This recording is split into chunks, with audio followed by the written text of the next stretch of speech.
I'm always very open and honest about my illness. And what I like to say is just because I'm disabled doesn't mean I'm less abled. It just means I'm differently abled.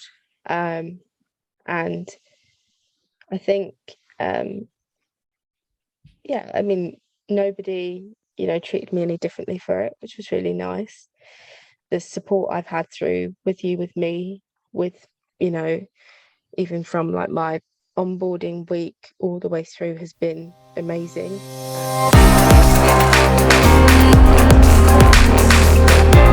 Hi, Samantha. Thanks so much for agreeing to be interviewed on the Blue Light Leavers podcast. I really appreciate it. And this is a follow-on from the last episode where we spoke to Tom Moore. So he's the founder of With You, With Me. And you've got a really exciting story to tell, I know that. So if you just give us a little introduction, and then we'll go into a bit more detail about your policing career and what you were doing and why you left and how you came across With You, With Me, that'd be amazing. Oh, yeah. Thank you for having me. So I'm Samantha. I was a police officer for almost 7 years. And in April, I joined With You, With Me after just a sort of a diagnosis of a chronic illness, which meant I was no longer going to be operational. So I really, rather than being tied to a desk job for the rest of my career, I decided to see what else was out there. And yeah, I found With You, With Me, and I've been there over a month now, and it's been great. Oh, amazing. That's really exciting. So thank you for that. And the what sort of roles were you doing in the police? I've done quite a lot of it, a lot of like different things, mainly all in neighbourhood and local policing. So I started off as a dedicated ward officer. I did that for a couple of years. Then I managed to pick up an injury, and I was on a partnership and prevention team, which I did for again a couple of years. And then my last full role was in learning and development, which is sort of helping sort out officer safety training and other skills. But within that, I've done attachments with public protection and youth offending as well. So I've done loads of different little things here and there. Yeah, amazing. That's great. I mean, 7 years, that's a really interesting career, actually. But so what were the key reasons why you left? You said you picked up a chronic illness. If it's not too personal and you're happy to talk about, that particular period, that'd be helpful, because I'm sure other people would be able to relate to it. Yeah. So I don't think it's really any secret that once you become ill, things become very difficult in the job. You do kind of get put on sick teams or the sick list. So in 2020, I got diagnosed with an illness called ME, which it's not really that rare in the UK. There's over 265,000 people with it. But not a lot of people know what it actually is, and it's got a lot of stigma around it, because it was previously known as chronic fatigue syndrome. And with that comes along the term yuppie flu, which, has made things really difficult for us with it, those of us who have the illness. So, I mean, my day-to-day life isn't sort of predictable. One day I can wake up and be feeling sort of all right. And the next day I can barely get out of bed. And the main sort of symptoms are fatigue, but it's this sort of bone-crushing, extreme fatigue, as if you've ran a marathon every day. I get a lot of chronic pain. I have trouble with my speech sometimes, so it can sound like I'm a little bit drunk. I can get tongue-tied, brain fog, cold and flu symptoms. You name it, it's probably a symptom of ME. It's very difficult, and they do think that's what long COVID is as well. So it's kind of that theory that you become ill and you never get better. And the chances of me recovering are very slim. Only 3% of people recover to become the same person they were before. So for me, that means I can't go to the gym anymore, because one, I'm physically unable to, and two, if I do, that's going to cause such a big crash that I could become bed or housebound, which 1 in 4 people are, unfortunately. So yeah, in a way, I'm quite lucky to be able to be here and talking to you, and not in the position, unfortunately, that some people are. So I guess that was another reason for me, was that, to stay healthy and to stay sort of in this more stable baseline that I am at the minute, I knew that I couldn't stay in the job anymore, and I had to go and find something that would accommodate my condition. I had absolutely no idea it was so impactve. So I'd heard of it, but I had no idea, how debilitating the symptoms were, and how big an impact it has, and the fact that, it sounds like there's very little mitigation that can be put in place to help and support. Is that fair? Is that a sort of medication, or is there anything that can help? So currently, there's no treatment, and very little research has been done into the illness. It's just about managing your symptoms through pacing. Unfortunately, there were treatments that were advised up until the end of last year that were making people more ill, to do with like graded exercise therapy, and the result was a lot of people were getting a lot more ill.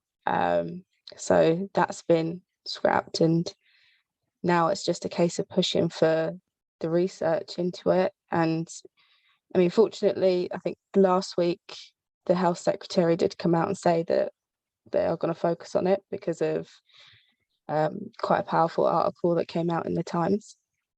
But yeah, there's not a lot you can do about it at the minute, and there's no test. It's just ruling everything else out. So the diagnosis sort of journey is very difficult as well. And how did it actually manifest itself? So how did you start to know that there was something not right, and what was the time scale between realizing that something wasn't right and then actually being diagnosed? I think for me, I sort of knew things weren't right when I was really struggling at the gym, and I picked up a soft tissue knee injury that shouldn't have been that difficult to rehabilitate, but I just couldn't. And I couldn't do my fitness test, and I didn't know what was going on. For me, I was getting these really intense migraines, and there was one day in particular where it affected the function in my arm.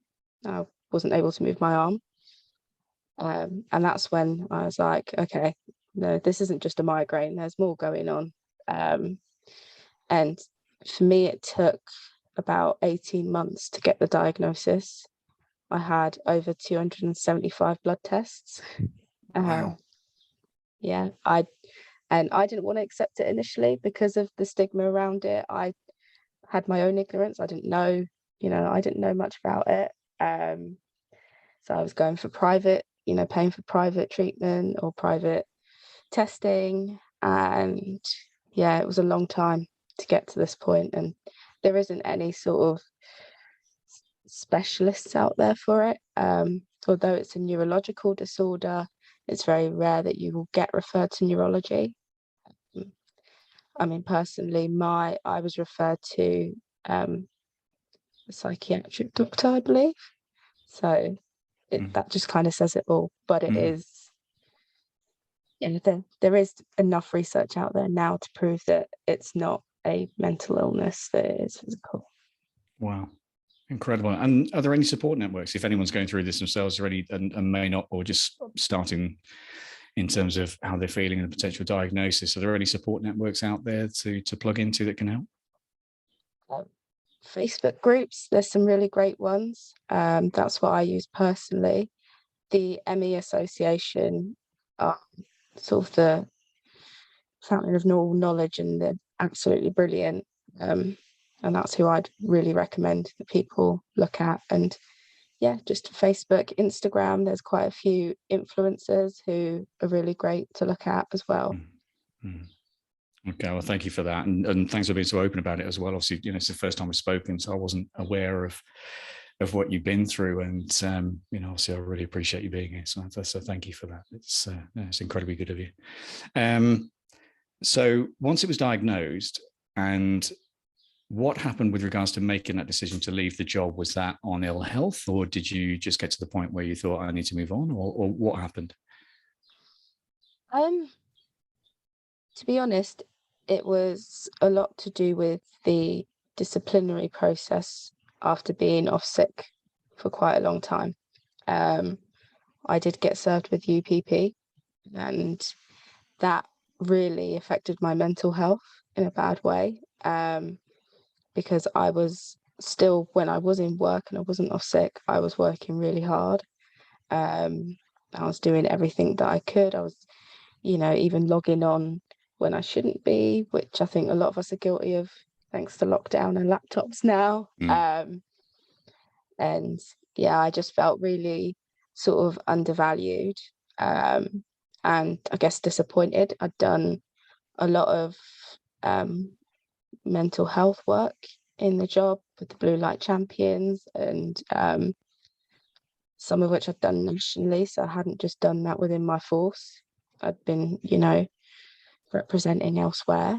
And so I felt really sort of let down and disappointed. So I guess the decision didn't, it didn't come along too quickly. There was a lot of thought that went into it. I didn't just, overnight say that's it and pack it in. But yeah, a lot of it was to do with just the treatment that I received after my diagnosis and after being off on long-term sick. I just had enough. It was making me incredibly depressed. It was making me think about self-harming again, which I didn't want to do. And it was just that lack of support. I wasn't asking for special treatment. I was just asking, to not be treated poorly. Which I think, was fair enough. So yeah, at first I really didn't want to leave the job. I wanted to, I know that there's a role for everyone. But in the end, it just got to the point where I had to prioritize my mental health and my physical health. Because, when my mental health is bad, my physical health is even worse, and vice versa. That was the decision I made. And I think the other thing for me as well is, the job has kind of been a bit of a family business. And so having been a child of the job and been there through, it's been there my whole life. I guess I'd seen all the changes, and my support network had seen all the changes. And it definitely, wasn't for the better. And so, I also had that support around me as well with regards to leaving, because I felt, I guess, really disappointed. Yeah, no, that makes sense. And that journey towards handing your papers in must have been really difficult. And UPP, just for people who may not be aware, that's the underperformance process. Is that underperforming process, something like that? Is that it? Yeah. So there's 3 stages to it, and with it, I don't know if it's all forces, but within my force that I was in particular, if you've been on a period of long-term sick, which I think they count starting as over 14 days, it's a line manager's discretion that they can basically put you through this process. The first stage usually results in you being given a improvement notice saying you you need to maintain your attendance and not go off sick in the next year. The second stage will be a written warning saying if you do not, improve your attendance. And then the third stage is where they will begin to look at dismissal. Wow. There's a real lack of understanding, clearly, isn't it? Yeah, very, very challenging. Yeah. And unfortunately, it's very common as well. Yeah, definitely. Through the work I've done for mental health and disability, there was, a lot of officers that I came across who had been served with this paperwork just because they were unwell and it was something beyond their control. And of course, anything like that just makes you feel worse. Yeah, absolutely. Did you have any idea, Samantha, what it was that you were going to do when you left? Had you set something up, or did you leave and then start to look? I'll be honest, I applied for any job that I saw on Indeed or LinkedIn. I also joined one called otter.com. I just applied for anything. I didn't know what I was going to do. I went through quite a few interviews and recruitment processes as well, which were very long and very difficult. There was a lot of hoops to jump through. A lot of them wanted you to do these elaborate presentations, which did kind of feel like you were just doing their work and not getting paid for it, if I'm perfectly honest. And yeah, I had absolutely no idea.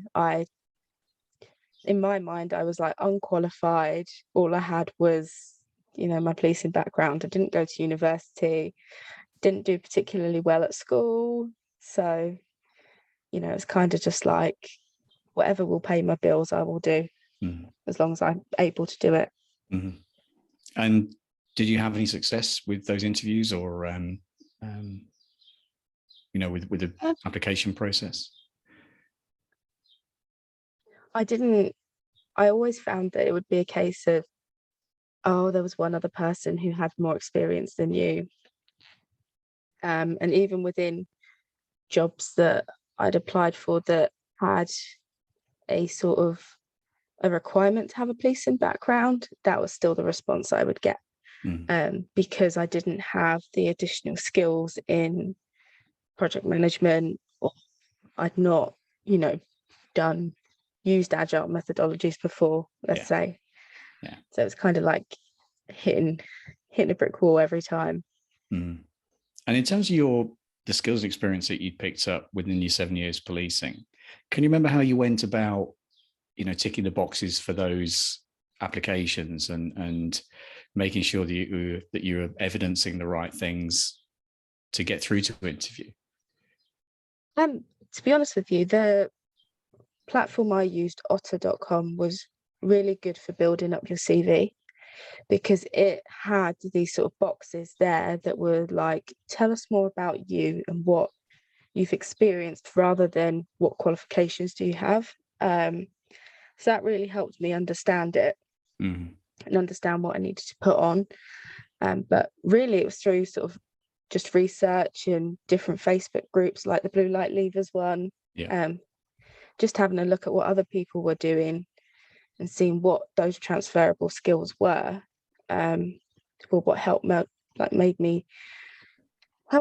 build up my CV. But the sort of main help I had was through the charity Astriid, who were fantastic. Yeah. So can we talk about those a bit? Yeah. Just give us an indication as to what Astriid is, because it wasn't something I'd heard of until you and I connected on LinkedIn. Yeah. So Astriid is an amazing organisation that helps people with disabilities find more meaningful work or get employed. So there is a huge value to employing disabled people. Quite often there are extra skills that we can bring to the table that we don't realise, because it's just what we're doing every day whilst living. And so personally, through Astriid, I had a career sort of a candidate coordinator, who was my single point of contact, and she sort of was there from the minute I began my journey to the minute I ended it with them. And even now we stay in contact, which is really lovely. And she helped me identify what skills I had through my illness and through my previous experience with the police. She then helped me with set up some career coaching. So it was basically one-to-one with another fabulous lady there who really helped me get my confidence back up, and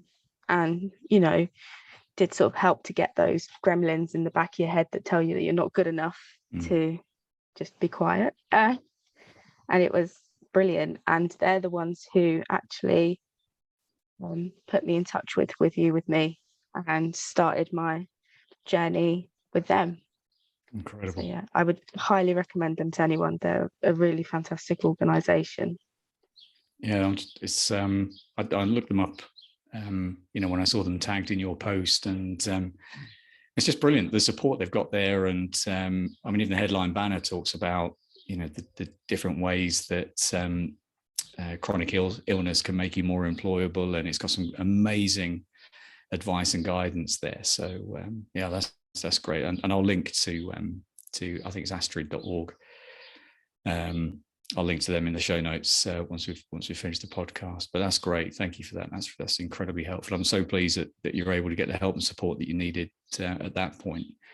Now, as you said earlier, I interviewed Tom Moore for episode 50, and he's WithYouWithMe of one of the top startups, and I think both in Australia, and they've been recognised on LinkedIn as being a top startup, extraordinary organisation doing amazing things, and they've offered free profiling and also free tech training as well to emergency services, which is just extraordinary. And obviously, you've been through that process. So, could you talk us through how you connected? Obviously, I know it's through Astriid, but that initial connection with them, and the first sort of couple of interviews or anything like that you went through, and then the process you went through for training, that'd be amazing.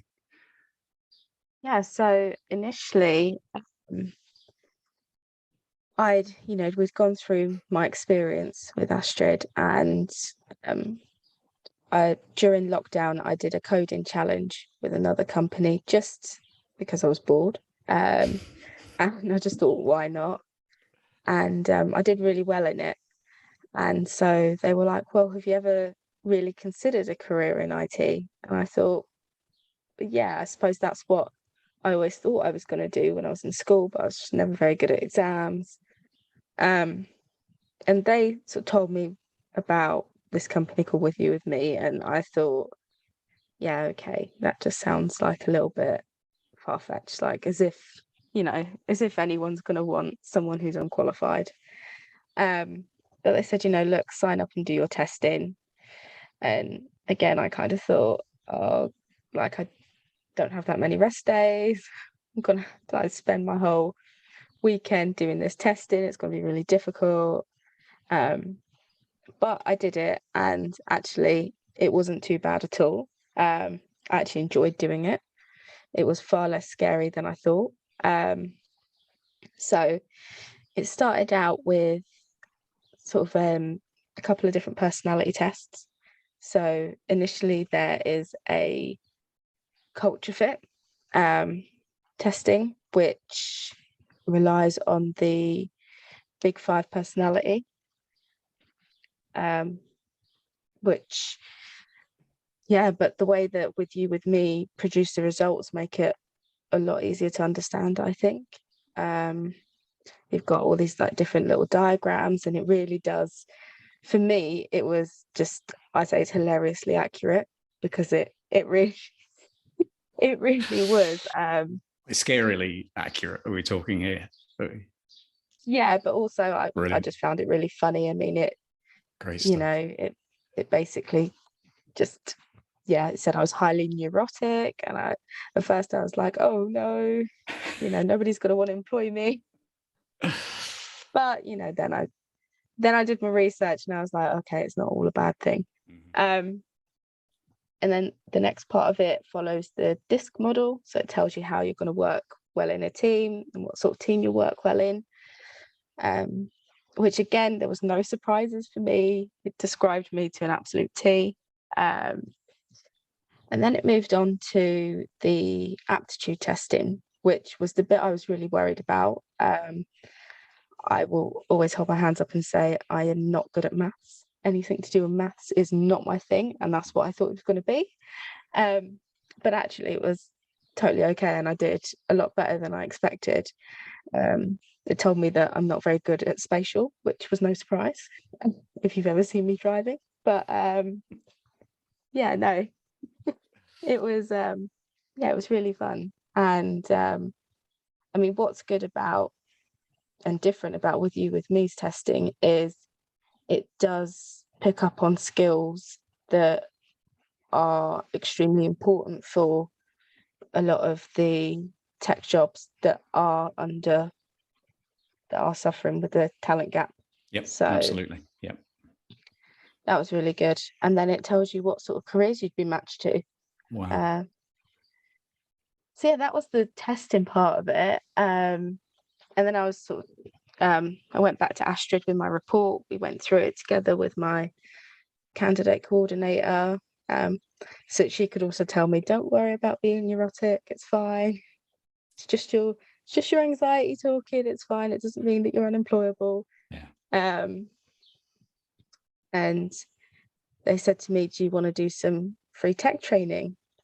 And I think I thought about it, and I, because I'd done this coding course, or this coding challenge, I'd been hounded for months by this other company saying, do our training, but it's going to cost you $6,000 or if not more. And so, yeah, I thought I can't turn that down. No way. So I started doing initially on their cyber pipeline. So I thought I was going to go into cyber. And I was enjoying it. Obviously, it's very difficult balancing that while still doing 40 hours a week. But I made some headway with it. And then I received an email about a job accelerator with Northrop Grumman. And I thought, oh, I'll just go to the meeting. Why not? Signed up to the meeting. And then the next minute, I found myself signing up to go through the job accelerator program, which, yeah, just kind of didn't expect to happen that quickly. And it was really relaxed. It was really easy. I had a short phone call with a member of the career success team. It's just on Teams, and it was really nice. It was, somebody else who understood it, who'd come from a forces background, but there was still that connection. It wasn't about jumping through all these hoops that I had in previous interviews. It was just like a friendly chat. And then they put me forward to go for the second culture fit with Northrop Grumman. And again, it wasn't asking me technical questions, because obviously I wouldn't know the answer to them.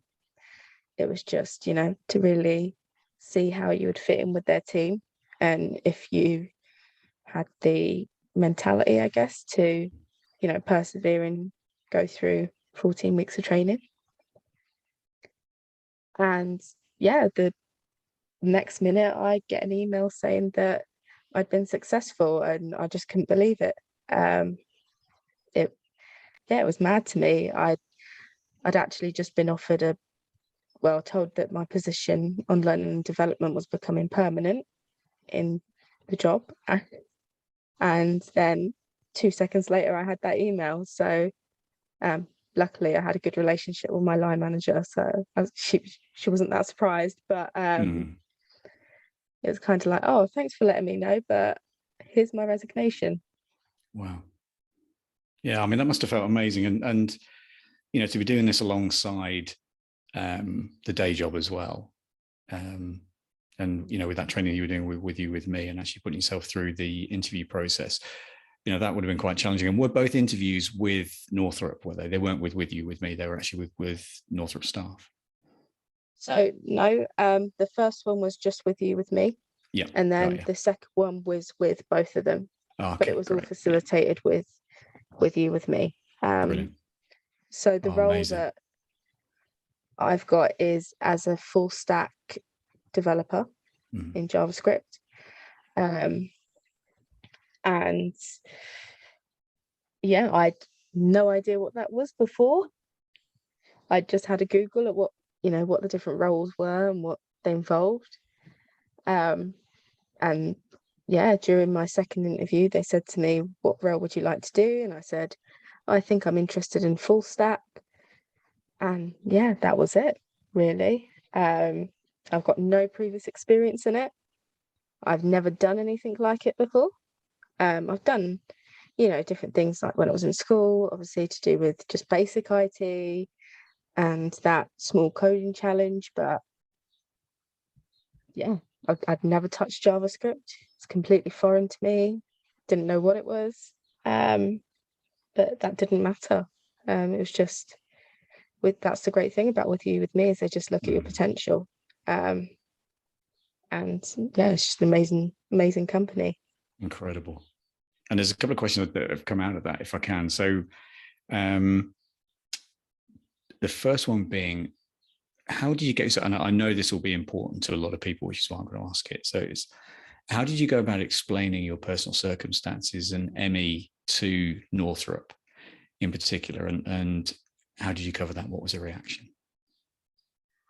I'm always very open and honest about my illness. And what I like to say is just because I'm disabled doesn't mean I'm less abled. It just means I'm differently abled.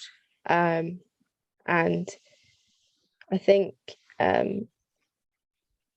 I mean, nobody, treated me any differently for it, which was really nice. The support I've had through With You With Me, with, even from like my onboarding week all the way through has been amazing. Just from the simple things of, getting a message saying, "Are you all right? Are you struggling at all?" Or if I am struggling, to just being able to take some time out and go and lie down and then come back to things. It's been really great. And although I've not started with Northrop Grumman yet, I've just been with With You With Me, they've already taken such an interest in, knowing what adjustments they can put in place to help me. And it's just been a completely different experience. It's been really nice. And, I guess at first I was a little bit embarrassed by it, because, I don't want to be singled out. But no, it's actually, it's helped me sort of be able to do things that I didn't think I was going to be able to do again, which is really nice.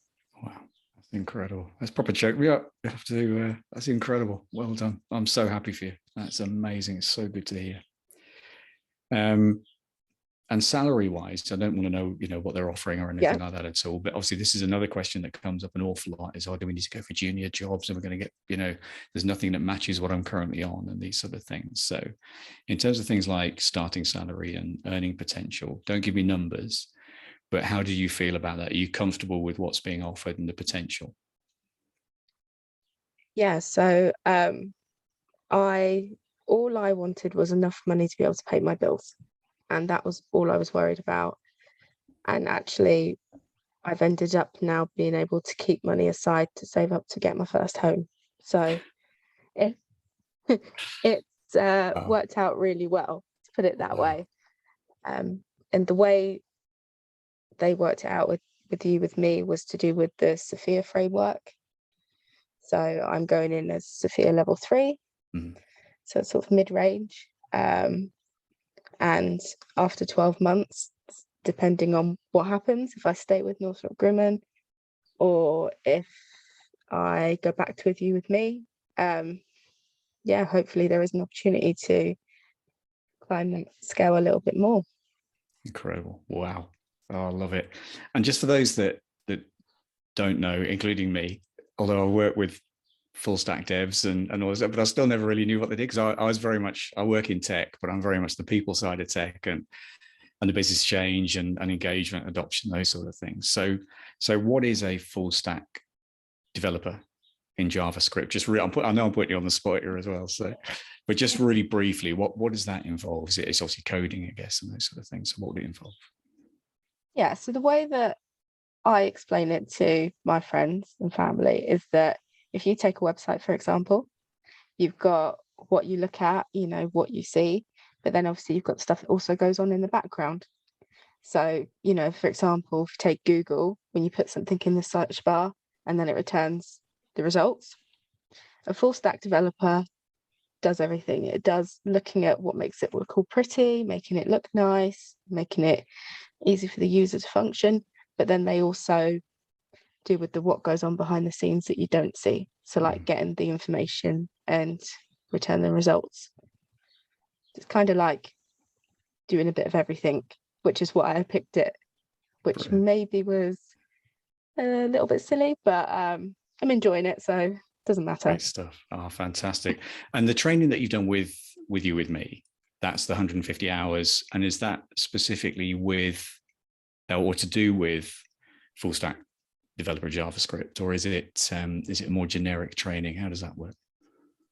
So initially, before I was employed by them and I was on the cyber pipeline, I didn't actually get to the end of it.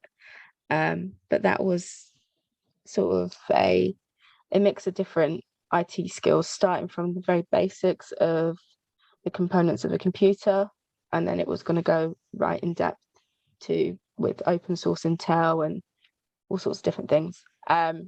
For my training now that I'm employed by them, again, it's from the very beginning of you don't know anything, because I don't. And hopefully by the end of it, the end of my 14 weeks, I will know what I'm doing. I'll know all about JavaScript and HTML and CSS and different sort of coding languages.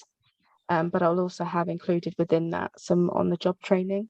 So I'll spend a couple of weeks with the WithYouWithMe dev team, actually, doing things on our platform and learning how, getting that actual experience of putting the practice in. And sort of before I get to that point along the way, I've got several capstone projects. So I didn't know what that was at first, but it's basically you've got a couple of days to, say, build a web page or design an app, and then you present that to our CEO Tom at the end. And yeah, it's not really a pass or fail thing, although there is a pass and fail. It's more to check your understanding and help you go along, and identify where maybe you've got some training gaps, and give you support to reach the ultimate end goal, which is get deployed at Northrop Grumman. Incredible. So that's after the training, obviously. So you said that's August time, did you say? Yeah, hopefully. All being well, it will be towards the end of August. Incredible. Now, cops being cops and being cynical and skeptical and all these sort of things that we tend to have, these less sort of favorable behaviors sometimes. Did you ever get, when you started this, obviously with Astriid and you started being in contact with You With Me, were there bits of you that thought this sounds too good to be true? Because, it's free and does that make sense? Yeah, no, I did. I was so cynical about it. I was like, no way, what do you mean potential over experience? I've gone through all these other interviews, which were really difficult, and doing all this work and get nowhere. I had gotten to that point where I was like, nah, I'm just going to get fobbed off again. But yeah, it wasn't. It's been great. And, the fact that when you start with the company and through your onboarding, it's so open and transparent. Everyone has to do mandatory sales training, so how everything works, how they are actually able to give out free tech training, and then it sort of makes you realize, okay, that's how it works, and why aren't more places doing it? Because it just makes sense. But it's a really fantastic company, and we're not a scam at all. I've signed up quite a few of my ex-colleagues who have done their training, their potential testing as well, and I've got the results back, and it's actually been quite a laugh comparing each other, being like, I knew you were going to score highly for that. So yeah, no, I mean, if I can get all of my old team to do the testing, which I have done, then I'd say that, you know, don't be cynical or skeptical, just give it a go and see what comes out of it. Yeah. Well, you never know what doors are going to open as a result, do you? I mean, it's incredibly inspirational, and just so happy for you. And for anyone that's listening that wants to know more about the training, and you're actually mentioned on the page as well. So if they go to bluelightleavers.com/WithYouWithMe, then the link there takes you through to the profiling and the testing there, and then and follows on throughout their entire training. You can sign up and do it all for free through that. So I'll link to that in the show notes as well. But Samantha, honestly, incredible story. And I'm sort of glad that I didn't really know this in much detail prior to us getting on the call, because it's amazing to hear. And I'm so happy for you. Well done. You should be incredibly proud of yourself. It's fantastic, and leading the way for others as well. So yeah, well done. Thank you. I really appreciate that. I've not done anything like this before. You know, obviously, coming from a cop background, you're not allowed to talk to the media. You're not allowed to do anything like that. So this is completely new for me. Excellent. It's fun. Yeah, great stuff. Well, you ticked a box now. That's brilliant. If people want to connect with you, what's likely to be the best way to do that? If they've got any questions, are you happy for people to contact you? And hopefully you won't be inundated with thousands of emails or LinkedIn requests. But if people want to find out more, what's the best way of getting in touch with you? Definitely just send me a message on LinkedIn. Great stuff. My name's Samantha Gillison. You can find me on there. Just drop me a message and I will get back to you. Yeah, brilliant. If people aren't sure, they can go through mine as well, because obviously we're connected, so they can go through me and see you as a connection through there as well if people aren't sure. And obviously I can link to you through the show notes as well. But thanks so much for your time. What a great story. Incredibly inspirational, and it's an absolute honor to have you on here. So thanks, Samantha. Really appreciate it. Thank you for having me. Absolutely amazing. Just incredible story. And to hear what she's been through, and where Samantha is now, and the potential, and just amazing. So happy for you. So if you're really interested in finding out more, then you go to bluelightleavers.com/WithYouWithMe. Incredibly proud to be working alongside such an amazing organization as them, and the opportunities that have been opened up to the emergency services through them is nothing I've ever come across before. I'm very, very proud to be associated with them. Don't forget, you can join the private Facebook group, which is facebook.com/groups/bluelightleavers. And if you want to connect, please do. You can get in touch with me through LinkedIn or andy@bluelightleavers.com. And I really hope you enjoyed this episode, and look forward to speaking to you again soon. Take care. Bye-bye for now.